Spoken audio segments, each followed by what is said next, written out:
projeto educativo Fóssil Lab Arouca é um projeto instado pela ARBA, a Associação Geoparque Arouca, e com parceria com o Museu das Trilobites, a Câmara Municipal de Arouca e a UTAD, Universidade de Trás-os-Montes de Jogos de Ouro.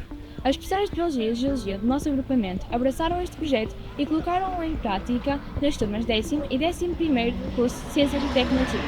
Sendo assim, este celebrado no agrupamento de escolas de Escariz, com as seguintes etapas. Primeira etapa, a saída de campo à região da Serra da Freita. Segunda etapa, ao Museu dos Trilobites. E a terceira e última etapa, a ida à UTAD. Hoje vamos conhecer um lugar muito especial em Portugal, o Arouca Geoparque Mundial da Unesco. Situado na região norte do país, este território é muito mais do que apenas um cenário encantador. É um verdadeiro museu ao ar livre. Aqui podemos descobrir vários capítulos da história do planeta Terra através da observação e interpretação das rochas, dos fósseis, das paisagens, dos rios e das montanhas que deram forma a esta região ao longo de milhões de anos. O Arouca Geoparque faz parte da rede global de geoparques da Unesco desde abril de 2009, o que significa que é reconhecido a nível mundial pelos seus valores naturais e culturais, com destaque para o património geológico. Aqui encontramos 41 geossítios, cada um deles único. O Geoparque promove, além da geoconservação, a educação e o turismo sustentável, com o envolvimento da comunidade local, ajudando a proteger a natureza e, ao mesmo tempo, a valorizar a cultura e as tradições da região de forma alinhada com os objetivos de desenvolvimento sustentável. Nesta viagem de descoberta, ao longo deste projeto, compreendemos melhor o valor do Geoparque, como promotor de aprendizagens e conhecimentos importantes para o contexto escolar e de elevada relevância nacional e internacional. Para descobrir o Arouca Geoparque Mundial da Unesco, subimos ao piso do Gralheiro, junto à aldeia da Castanheira, onde apreciamos uma vista panorâmica da Serra da Freita única. Subimos ao piso 10 do Radar Meteorológico de Arouca, do IPMA, e observamos uma paisagem a 360 graus. Observamos o relevo de norte e centro de Portugal, o planalto de Serra da Freita, os seus geossítios e aldeias. Conhecemos também a importante função do radar, cujo rastreio permite a detecção e acompanhamento de fenómenos meteorológicos adversos na região norte. Esta atividade mostrou a riqueza e importância do Arouca Geoparque e as suas múltiplas potencialidades. A aldeia da Castanheira, onde nós estivemos, reparem que é na zona onde estão aqui os campos, que é a área ocupada pelo granito nodular da Castanheira, está bem? Popularmente batizado como Pedras Parideiras. Vendo aqui a queda d'água da Frouxa da Misarela, a maior queda d'água de Portugal continental. O contacto litológico da Misarela revela-se o local privilegiado à Serra da Freita. Aqui podemos posicionar-nos entre duas rochas distintas, o granito, tão acinzentado e forma arredondada, e o xisto, uma rocha foliada de cor acastanhada. Estas rochas delineam a paisagem e constituem a matéria-prima das construções tradicionais desta região, atribuindo especificidades a uma paisagem característica e especial da nossa casa e da nossa identidade. Ou seja, estamos na presença de duas rochas, duas litologias completamente distintas.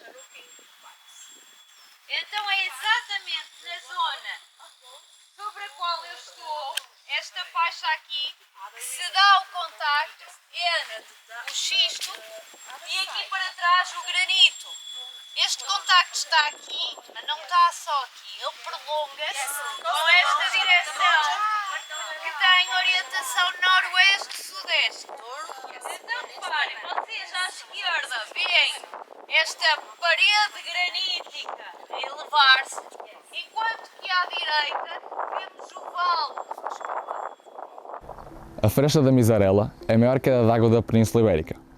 Aqui, o rio Caima despenha-se a uma altitude de mais de 60 metros, um espetáculo maravilhoso que pode ser observado no miradouro próximo da aldeia da Misarela. A formação desta cascata foca-se essencialmente nos processos de erosão diferencial nas rochas deste contacto litológico. O xisto, como é uma rocha pouco resistente à erosão, com a passagem da água, irá ser erodido com o passar do tempo, causando assim um desnível que dê origem a esta cascata.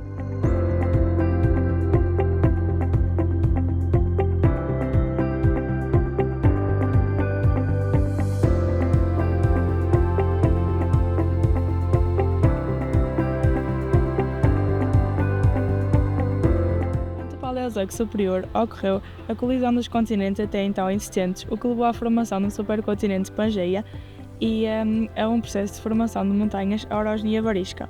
Este choque provocou grandes alterações de pressão e temperatura, formação de rochas com a consequente formação de dobras, como observamos no geossítio Campo de Dobras da Castanheira, e a instalação em profundidade de magmas que, por arrefecimento lento, formaram as rochas graníticas da região, como o granito nodulado da Castanheira, popularmente conhecido como pedras parideiras. Então aquilo que vocês veem aqui é exatamente a resposta das rochas às forças que o planeta Terra enfrentou, as placas tectónicas enfrentaram e as rochas, a quando a formação do supercontinente Pangeia. Então eu queria que todos reparassem. Ok, agora temos que. Ok, come on. Queria que todos reparassem nesta faixa aqui. Esta faixa é, na verdade, um filão. Chamamos-lhe um filão. Já falamos em filões, mineral não é? De quartzo, branquinho, e tem aqui este rosa também. E agora acompanhem comigo como é que está o filão. Ele está aqui, vem aqui abaixo, vem aqui para cima, dobra novamente, vem para baixo, dobra novamente, vem para cima, vai para ali, vai continuar. E se vocês repararem, aqui as rochas à volta, reparem, então esta zona aqui está a acompanhar este dobramento. Quer de uma forma global, mais alargada, quer depois, reparem, aqui em zonas mais pequenas, os filões pequeninos também estão completamente dobrados. Ok? Portanto, isto é chamado campo de dobras, porque toda esta faixa está toda dobrada e reflete o que aconteceu às rochas quando a formação da grande cadeia montanhosa varisca. Nós hoje temos, imaginem o que é a montanha, assim, ao longo do tempo, com os agentes erosivos, o topo da montanha vai sendo desgastado e erodido. Então aquilo que nós temos aqui hoje são as bases dessa grande cadeia montanhosa que já terá existido. As pedras parideiras são um monumento natural local e um geossítio de relevância internacional do Aroca Geoparque Mundial da Unesco. Aqui, nódulos formados pelos minerais de granito, por camadas, soltam-se da rocha granítica envolvente naturalmente por processos de meteorização e erosão. O desconhecimento da dinâmica do planeta Terra e do ciclo das rochas originou que este geossítio, localizado na aldeia da Castanheira, ficasse conhecido ao longo do tempo pela pedra que pare pedra. Facto que hoje atrai muitos visitantes a este contexto natural de rara beleza, dotado de um centro de interpretação construído a partir da recuperação de uma antiga casa da aldeia com paredes de granito nodular da Castanheira, ou seja, de pedras parideiras e telhado com xisto ardosífero ou ardósia, por forma a representar as casas tradicionais da região. Agora, tenho o nódulo, tenho o granito por baixo. A água estava a ocupar este espaço. Quando a água congela, por isso é que não devemos esquecer-nos de uma garrafa com líquidos no congelador, a água aumenta o volume. Portanto, se ocupar este espaço, vai ocupar este maior. Então, o nódulo tem tendência a destacar-se, a soltar-se, a desprender-se. Não salta. Está bem? Não salta. Simplesmente descola-se da rocha granítica que está por baixo. A ardósia atualmente utilizada nas construções é oriunda do Vale do Paiva, mais concretamente da Pedreira do Valério, localizada na região de Canelas. Aqui, a extração é realizada desde meados do século XX, para aplicação, por exemplo, na construção civil, aproveitando a elevada impermeabilidade, resistência e beleza desta rocha metamórfica. Esta pedreira é famosa por aqui terem sido descobertos fósseis bem preservados e muito antigos de seres marinhos do Paleozoico, como as trilobites gigantes. Extração e ciência é possível conciliar? Nesta exploração, sim, devido à elevada sensibilidade dos seus proprietários, curiosidade e visão do Sr. Manuel Valério. Popularmente conhecida por lousa, a ardósia abunda na região de Aroca e é utilizada há séculos pelos habitantes locais para a cobertura dos telhados e revestimento das casas. Ora, foi precisamente nesta rocha homogénea e resistente, facilmente separável em lâminas, que as trilobites e outros seres seus contemporâneos deixando impressas as evidências da sua existência. Grandes blocos de ardósia, extraídos da pedreira, são transportados para a unidade de transformação, onde são serrados, cortados e abertos em placas de espessuras muito finas, obtendo-se diferentes produtos tais como coberturas de telhados, revestimentos de paredes ou pavimentos. É durante esta etapa que por vezes são encontrados os fósseis, os quais são preservados, o que implica na perda de lucro económico, mas um enorme ganho para a ciência.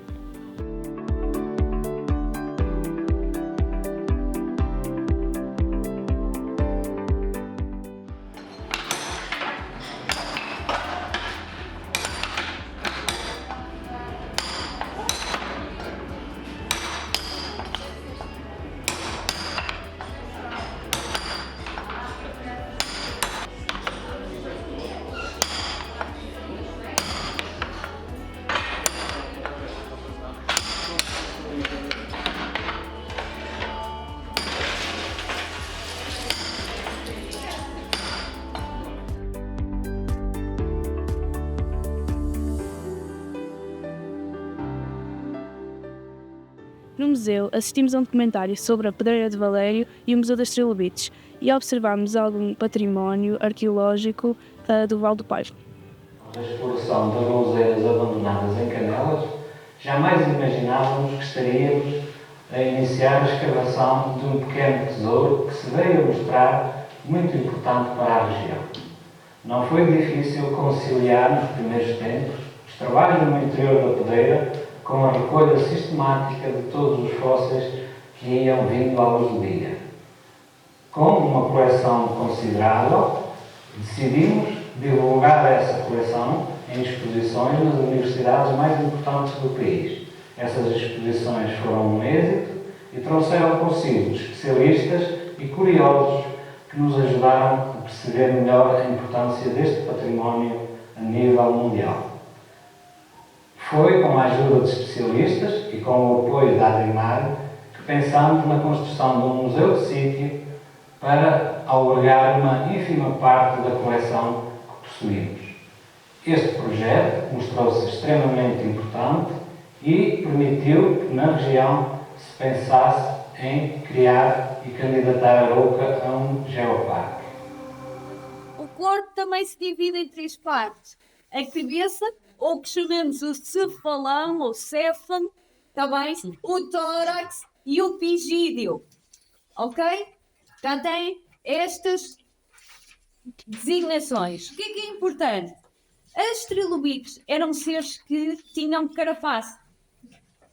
Então, como tantos outros que têm, e hoje é muito fácil que nós gostamos dos camarões e descascamos os camarões e conseguem perceber estes anéis axiais, não é? Quando abrimos um camarão e o vamos decompor nas suas partes. O que é que acontece? A trilobite crescia até ocupar a carapaça. No interior do Museu das Trilobites, encontramos alguns fósseis mais emblemáticos, encontrados na pedreira, preservados pelo Sr. Valério. Aqui, as trilobites representam os fósseis mais importantes pelo seu gigantismo e comportamento gregório, mas encontramos também outros fósseis, tais como os braquiópteros, cefalópteros, gastrópteros, entre outros, que representam a fauna dos mares do Paleozoico, há cerca de 465 milhões de anos. Durante esta visita, a doutora Alexandra lançou-nos o desafio de fazermos a ilustração de um dos fósseis que mais despertou a nossa curiosidade. Prestamos atenção às particularidades dos fósseis e ficamos a compreender que todo o processo, desde a descoberta, a preparação, o estudo e a exposição dos fósseis, ainda é muito longo. As trilobites terem esta carapaça articulada permite exatamente aquilo que hoje os bichos da conta fazem, que é enrolar-se. Então nós temos alguns exemplares aqui de trilobites enroladas. E o que é que nós achamos? Que realmente elas teriam esse comportamento ao luz do que nós sabemos hoje em dia. Então, com esta folhinha, está bem, que é desta planta, que é a ginkgo biloba, que é um fóssil vivo, está bem? Portanto, já, tal como o límulos, está bem, como o caranguejo ferradura, portanto é uma espécie que é um fóssil vivo, já habita no nosso planeta Terra há milhões de anos, está bem? O Museu de Geologia da Universidade de Trás-os-Montes e Alto Douro foi fundado pelo professor Dr. Fernando Real. Exibe diferentes coleções de fósseis, minerais, alguns de elevado valor económico, E. Rochas, maioritariamente de origem nacional. Aqui encontramos expostas pedras paredeiras, fósseis e iconofósseis de Arouca. E observamos a escala do tempo geológico, proporcionalmente representada, uma ferramenta essencial para compreender a história do planeta que se divide em éons, eras, períodos e épocas. Cada era geológica tem fósseis característicos que refletem as formas de vida predominantes naquele tempo. As trilobites habitaram o planeta durante a era paleozoica. Por sua vez, os dinossauros surgiram na era mesozoica, onde também os amenites foram muito comuns. Já o Cenozoico é conhecido como a era dos mamíferos. Até aqui contém história de árvores, minerais de rochas, ambientes, fósseis. Falei aqui muita coisa. Tectónica, falei aqui muita coisa. A partir daqui, sabem o que é que eu vou falar? Plásticos. Olha o que é que eu vou falar. Sabem o que é isto? Sabem o que é isto? É plástico. Mas sabem o que é que vai ser? Plástico. Os fósseis do futuro. Vão ser os fósseis do futuro. E eu acredito que haja vida para além do planeta Terra. E quem vier aqui vai dizer assim: o lixo homem. A UTAD, na área da geologia, tem diversos laboratórios. No Laboratório de Preparação de Lâminas Finas para Microscopia Petrográfica, o geólogo Tito Azevedo explicou-nos as diferentes etapas de preparação das lâminas delgadas, bem como a sua importância no estudo da composição química, textura e estrutura das rochas. Está inclinada para este lado. Portanto, os minerais têm tendência a correrem para este lado. Está para a inclinação maior. Mas como eu aplico este campo magnético, vou obrigar os minerais magnéticos a sair para outra calha. Direcioná-los para outra. Direcionar para uma calha contrária à inclinação. Os que estão deste lado são os mais magnéticos. A biotita é uma delas. Exatamente. Está aqui. Tem ferro. Pois está. Pronto, isto agora ficaria a correr aí. Mais tempo. De vez em quando, é muito tempo, vou enchendo e vai passando. Às vezes. E depois ainda pega nestes e torna faz o passar mesmo. com mais ateragem, faço isso várias vezes. Temos de ter sempre uma referência, estamos num livro de campo ou num computador. Fica sempre associado a um código, com as coordenadas do GPS, para sabermos sempre associar a rocha ao sítio onde foi recolhida. Depois, então aquela máquina que temos ali, conseguimos serrar assim uma fatia. Então já mais pequena. Porque é que ela tem que ser assim pequena? Porque ela tem que ser o tamanho da lâmina que são utilizadas para conhecer deste tamanho. Já que uma lâmina destas custa mais de €1. Isto é tudo muito caro. Mais caro do que as nossas de biologia e são maiores. Partir.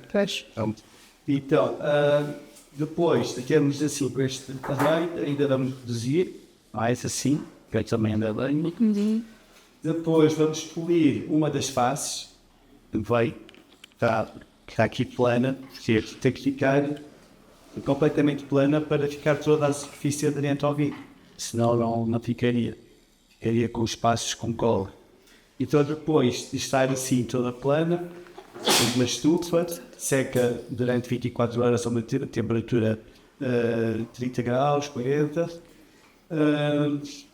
E depois, então, no dia seguinte, colamos. Portanto, já está assim com a rocha colada à lâmina de vidro. O Laboratório de Paleontologia e o contacto com o professor Artur Sá, geólogo de relevo internacional e coordenador científico do Arouca Geoparque, era o momento mais ansiado deste projeto. Neste laboratório, fósseis recolhidos na natureza são preparados para estudo e posterior exposição. O professor Artur Sá deu-nos a possibilidade de nos sentirmos verdadeiros paleontólogos ao usar as suas ferramentas e técnicas mais preciosas em amenites, tal como este já tinha utilizado nas trilobites do Arouca Geoparque. Isto não, é látex. Ele agora, se secasse, se ele tirasse, ficava com as marcas da palma da mão. Agora, se fizesse assim, se transforma-se em borracha, saiu e ficas com uma moedinha com questão. Do cultor. Ou seja, não consegue aproveitar todas. A ideia é o máximo possível. Muito cuidado. Eu tenho que ser tempo. Não pode tocar. Portanto, fica sempre próximo. Para antes de tocar.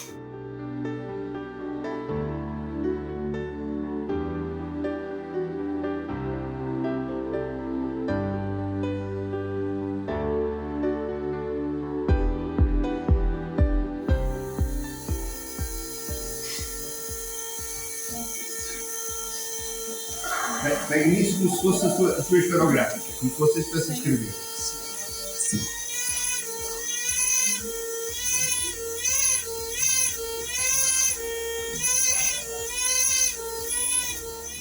Nós podemos usar um escopro, podemos usar o martelo e, com cuidado e muita paciência, limpamos o fosso.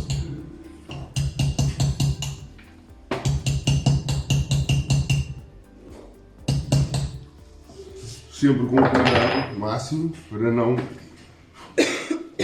o deteriorarmos. Aproveitando a visita à UTAD, também para orientação vocacional, tivemos a oportunidade de visitar alguns laboratórios da UTAD, o Laboratório de Física e o Laboratório de Robótica, onde o pessoal docente e não docente prepararam-nos algumas atividades para nos cativar a ingressar nestas áreas do curso. Na atividade no Laboratório de Física, ficamos a conhecer os fenómenos associados à luz e ao som. Verificamos experimentalmente como reproduzir som do telemóvel através de uma placa produzida pela própria UTAD, culminando na produção de ondas sonoras por sinais elétricos. Também tivemos a possibilidade de compreender um dos fenómenos da luz, a difração. Assim, observamos a passagem de um feixe de luz vermelho através de uma fenda, o que proporcionou um desvio nesse mesmo feixe e posterior contorno da fenda. Ora bem, o que é que nós vamos fazer com isto? O sinal, para já, é um sinal contínuo. O que nós vamos fazer é pôr-lhe uma música e ao pôr-lhe uma música ele vai modular o sinal. Nós vamos ver que não, é como aqui, vai muito rápido. Mas a ideia não é que eu veja, que o computador veja. Nestes aspectos, os computadores são melhores que nós. São mais rápidos a detectar coisas, são mais eficazes a fazer contas. O que é muito chato para eles? Ver a perspectiva geral das coisas. E por isso é que nós estamos agora num mundo em que estamos a gerar as IAs. E as IAs é tentar fazer com que os computadores, os programas, tenham uma visão mais abrangente das coisas. Não é só olhar para um pontinho a um, é olhar para o conjunto e ver o que é que o conjunto nos traz. Ora bem, deixa-me lá ver se eu consigo pôr isto aqui. E eu já vou tirar aqui o som. Estou a piscar para ali. Vamos dois aqui. Ora, este liga para aqui. E agora, bem, assim. O que é que vamos fazer para começar? Supostamente está. Ora, para começar, nós vamos fazer uma coisa que se chama transmissão em linha de vista. Quer-me ver isto? Vais ligar esse também? Vais encostá-lo aqui assim e vais tentar alinhar a tua entrada com a saída daquele. Isto? Não, esta entrada. Vamos lá ver se consegues alinhar aquele. Não. Estás close. E agora eu vou dar aqui som. Já está no máximo. Tens que alinhá-lo. Ele tem que cantar alguma coisa. É o Robin, pode. Vai ter que esforçar mais. Já se ouviu. Quantas cores aparecem normalmente no laser? É só uma, não é? É sempre a mesma cor. Neste caso é o vermelho, para as verdes há outras coisas quaisquer. É uma característica visual, pelo menos. Primeiro, nós na física, quando falamos de luz, falamos no sentido lato, isto é, luz não é só a parte que a gente vê. Normalmente, historicamente, a gente chama luz a radiação eletromagnética que os nossos olhos são sensíveis. Mas existe luz para além da parte visível, para além do arco-íris. Até chamamos nomes. Há o infravermelho, que é abaixo do vermelho, não é? E há os ultravioletas, que nós os olhos não veem, mas existem. E todo o espectro de radiação. Nos infravermelhos a gente sente. Não é? Basta estar ali um bocadinho ao sol, a gente começa a aquecer. E tem uma coisa boa, porque se aquecer muita gente protege e vai-se embora. Os ultravioletas não, é ao contrário. A gente sente, não sente nada, absorve tudo e é o que faz mais mal. Sabia? A gente, com um bocado de sorte, recebemos na rifa depois um cancro de pele, se não tiver o protetor. O que é que distingue a luz laser de uma luz normal? Chamada incoerente. Na luz de uma cor só, vermelha, que acontece? Temos fotões, podemos analisar as coisas, dá mais jeito às vezes falar em fotões. Fotões é as unidades de energia de luz. São todos iguais, no sentido que têm todos a mesma cor, isto é, andam todos com o mesmo ritmo. E o objetivo aqui é para explicar a difração. Eu vou pegar ali a luz, vocês veem o que é que está lá abaixo. Lá abaixo, deixa eu ver aqui, ver se consigo melhorar um bocadinho. A robótica adotada destaca-se pela investigação aplicada da automação, inteligência artificial e sistemas autónomos. Os projetos envolvem estudantes com soluções inovadoras e com impacto nos serviços e setor automóvel, e permite principalmente criar robôs capazes de executar tarefas físicas, cognitivas e muitas vezes de forma autónoma. É, sem dúvida, uma área muito interessante.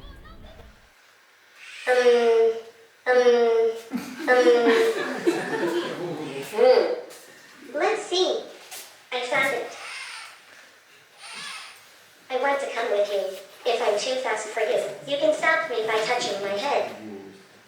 Here, take my hand. With you by my side, I feel strong and fearless.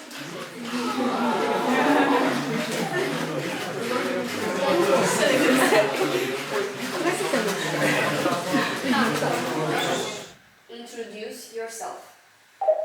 My name is Now. I'm a humanoid robot and I'm 58 centimeters tall. I was born at Aldebra, in Paris. You can keep on asking me questions if you want. Eu também já tive inteligência. Já tive inteligência artificial.